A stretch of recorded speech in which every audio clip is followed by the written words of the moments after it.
बिस्मिल्लाहिर्रहमानिर्रहीम। अस्सलाम वालेकुम। बहुत से दोस्त भाई ये पूछते हैं कि बहरीन में किस चीज़ का स्कोप है, मतलब कौन सी जॉब जो है वो बहरीन में इजीली मिल जाती है। तो मैं आपको एक चीज़ बताता हूँ, मैं पहले भी ये कहता रहता हूँ कि बहरीन में हर उस चीज़ का स्कोप है जिसका आपके पास हुनर है। मैं बहरीन में आने के लिए सिर्फ़ उन बंदों को प्रेफ़र करूँगा जिनके पास कोई स्किल है। स्किल बेशक आपके पास कोई भी है, आप इलेक्ट्रीशियन का काम जानते हैं, आप प्लम्बिंग का काम जानते हैं, आप सैलून का काम जानते हैं, आप मेसन का काम जानते हैं, आपको कोई भी काम आता है, आपके हाथ में कोई भी हुनर है, तो आप बहरीन में आके अपनी फ़ील्ड का काम ढूँढ सकते हैं। ये हो सकता है कि आपको आते ही जो है वो अपनी फ़ील्ड का काम ना मिले, लेकिन कुछ अरसे के बाद आपको आपकी फ़ील्ड का काम मिलने के चांसेस होते हैं। दूसरी चीज़ आपको ये बताता हूँ कि कुछ लोग ऐसे होते हैं कि उनके पास कोई हुनर नहीं होता, लेकिन वो फिर भी बहरीन ही आना चाहते हैं। तो जब वो बहरीन आते हैं, तो 3-4 ऐसे काम होते हैं जो उनको मिलते हैं, लेकिन वो फिर हर एक बंदे को सूट नहीं करते। ठीक है? आपके पास कोई हुनर नहीं है, आपके पास कोई प्रोफ़ेशनल डिग्री नहीं है, तो फिर आपको 3-4 ऐसे काम मिलते हैं जो मैंने यहाँ पे देखे हैं, नॉर्मली बहुत से लोग करते होते हैं। तो वो जो होते हैं ना, वो हर एक बंदे को सूट नहीं करते। सबसे पहला काम जो होता है वो होता है क्लीनर का, क्लीनिंग का। School cleaning, mall cleaning, house cleaning, ठीक है? वो क्लीनिंग की टीमें बनी होती हैं, लड़के जाते हैं, स्कूल क्लीन करके आते हैं, लड़के जाते हैं, मॉल क्लीन करके आते हैं, उसके बाद घर क्लीन करके आते हैं। लेकिन ये पाकिस्तान वाली क्लीनिंग नहीं होती है, यहाँ पे साफ़-सुथरा हर चीज़ क्लियर होती है। लेकिन फिर भी काम जो है वो क्लीनर का ही होता है। या फिर आपको किसी फ़ील्ड में हेल्पर होता है, लोडिंग में हेल्पर होता है, किसी और चीज़ में हेल्पर होता है, हेल्पर की आपको जॉब मिलती है। तो जो लोग यहाँ पे मोस्टली आते हैं, वो सिर्फ़ ये कह के आते हैं कि हम लोग कोई भी काम कर लेंगे, हमारे पास कोई हुनर नहीं है और हमारे पास कोई डिग्री भी नहीं है। तो जब उनको क्लीनर का काम मिलता है, तो आपको पता है हमारे पास जो है वो क्लीनर के काम को इतना अच्छा नहीं समझा जाता। बेशक यहाँ पे और हमारे पाकिस्तान की क्लीनिंग में बहुत ज़्यादा डिफ़रेंस है, लेकिन फिर भी क्लीनर के काम को इतना अच्छा नहीं समझा जाता। तो फिर इसलिए लोग जो है ना वो इस काम में नहीं जाते। उसके बाद कुछ लोग होते हैं जिनको ड्राइविंग का शौक़ होता है, वो फिर यहाँ आते हैं, जब उनको काम नहीं मिलता वो फिर लाइसेंस लेते हैं, बेशक वो बाइक का लें या गाड़ी का लें। कुछ अरसे के बाद वो डिलीवरी कंपनी जॉइन कर लेते हैं। यहाँ पे डिलीवरी कंपनीज़ भी बहुत ज़्यादा हैं, तो अगर आप लाइसेंस लेते हैं तो आपको किसी ना किसी डिलीवरी वाली कंपनी में जो है ना वो जॉब मिल जाती है।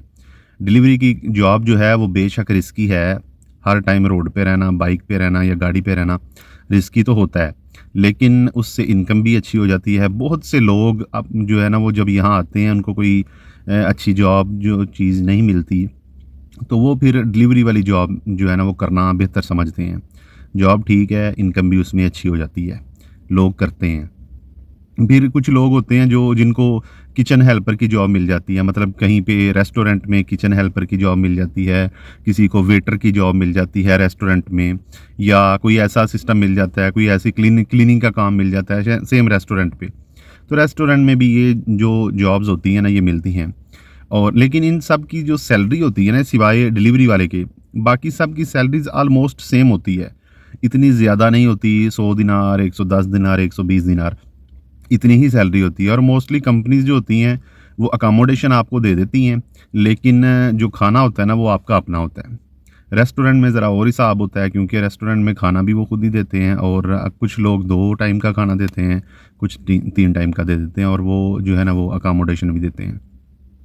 लेकिन एक और भी चीज़ है, अगर आप फिज़िकली फ़िट हैं तो आप कंस्ट्रक्शन फ़ील्ड में भी जा सकते हैं। मैंने यहाँ पे बहुत से लोग देखे हैं जो पाकिस्तान में कोई ना कोई काम करते थे, बेशक हार्ड काम करते थे, यहाँ पे आते हैं तो वो कंस्ट्रक्शन फ़ील्ड में चले जाते हैं, मतलब किसी मेसन के साथ, किसी ऐसे काम के साथ जो है ना लेबर करने के लिए वहाँ पे चले जाते हैं। तो उनका भी जो है ना वो सिस्टम यही चलता है, क्योंकि अगर उनके पास कोई हुनर नहीं है तो वो वहाँ पे आते हैं, पहले हेल्परी में रहते हैं, हेल्पिंग में रहते हैं, हेल्पर होते हैं, काम करते रहते हैं, बाद में आहिस्ता-आहिस्ता वही काम सीख के तो वो कारीगर बन के तो अपना जो है ना उनका सैलरी पैकेज जो होता है ना वो इंक्रीज़ हो जाता है।